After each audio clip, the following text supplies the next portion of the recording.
Hello, my name is Ji Song Song, and today I'll be talking about the Lebanese Civil War. In this presentation, I will be mainly talking about the Lebanese Civil War, and the presentation will be divided into three different topics: before, during, and after the Civil War. Before the Civil War. In order to understand the cause of the Lebanese Civil War, first, you need to understand the historical background of Lebanon.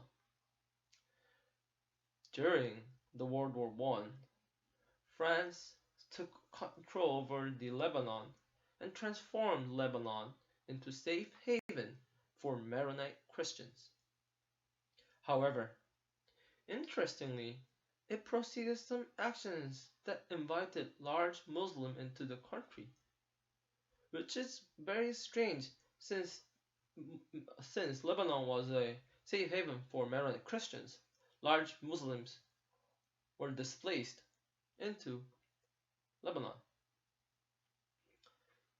This action made very interesting topic because different part of Lebanon had different majority of population. One of the examples is the displacement of Muslims in 1948 to 1967 from Israel to Lebanon. Therefore, in the coastal cities, Sunnis and Christians, in south, the Shias, in east, the Becca, and in mountain area, Druze and Christians were the majority of the population. Now let's move on to World War II.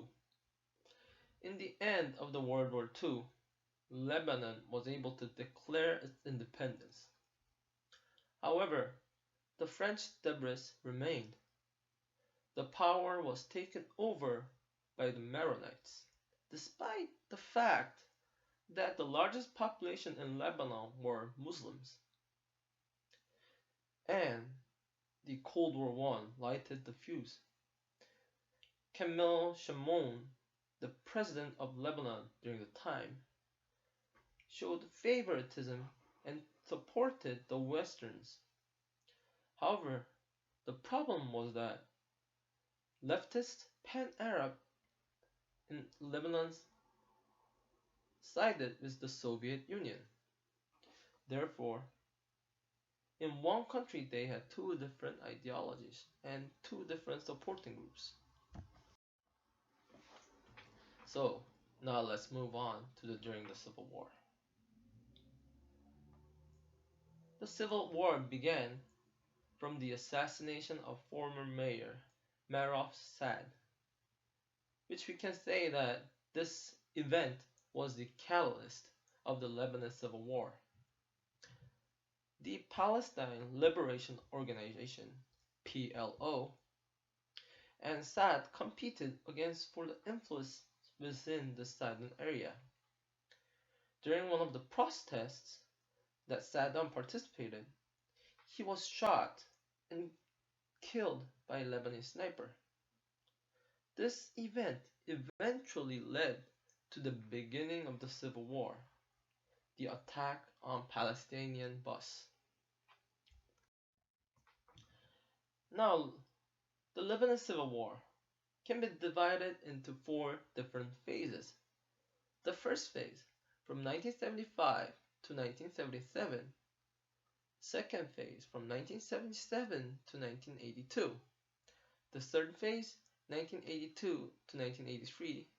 And the last phase, the fourth phase, 1984 to 1990.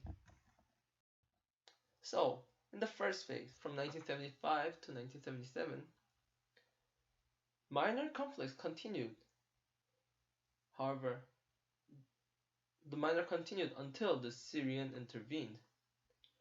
The intervention of the Syrian eventually divided Lebanon into southern and western Lebanon, becoming the base for the PLO and the Muslims, while the east and the mountains were controlled by the Christians.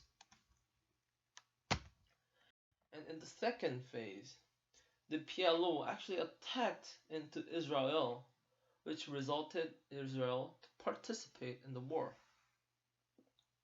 As things look serious, UN passed on Resolution 425 in order to establish peace between Israel and Lebanon.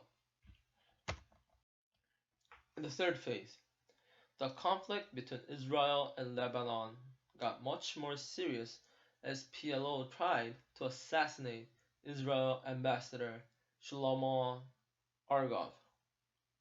In order to halt all these violence, UN stepped in and passed Resolution 508 to stop all the attacks.